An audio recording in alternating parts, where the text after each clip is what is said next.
say that my speech project is conquering a cold call.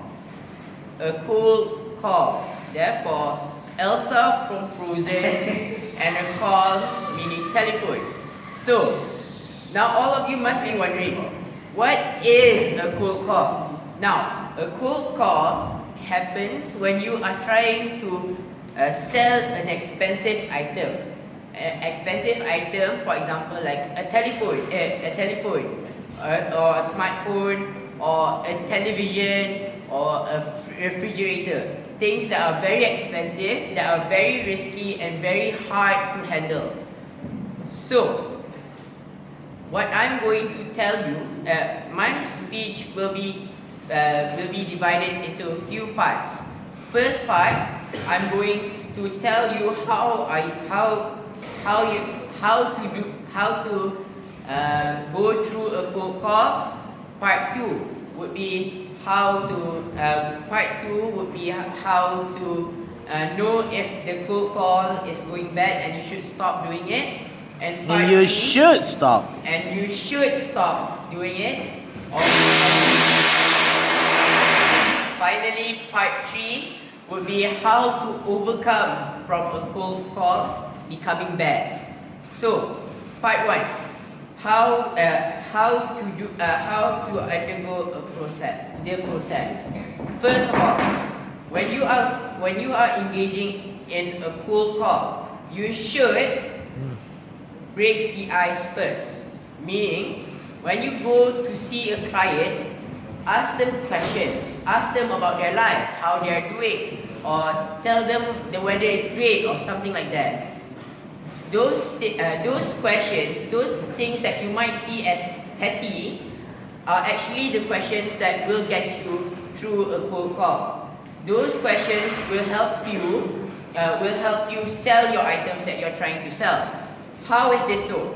Because when you ask these types of questions, first of all, you would create a bond, a trust bond between you and the seller.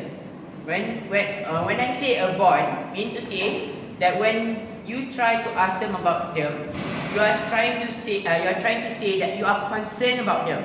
You want to know what's going on with their life. Therefore, you gain trust from them. When you gain trust, it will be easier for you to sell something to him or her because there will be less risk. But second of all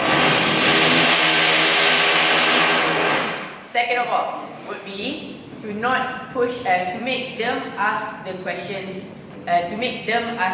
about your product first. Why is this so?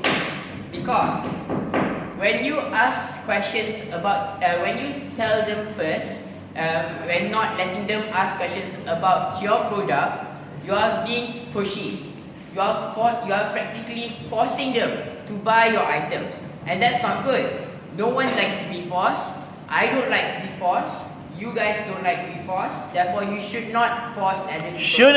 You shouldn't force other people to buy your products. Therefore, you should try to engage them. You should try to engage them until they ask you about your product, rather than you telling them about your product first.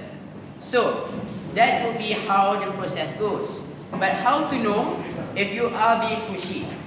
Well, how to know if it's going bad? Well, there will be two signs. First sign, when they start becoming mad. When you push them overboard, when they become mad, you are starting to annoy them, and you don't like you are starting to annoy them, and they don't want to listen to you anymore. That would be a sign for you to stop. How do you see the sign? First of all, you would see his face. If he is interested, then he would make a certain face then he would not make a face of anger. He would not. He would not make a face of anger.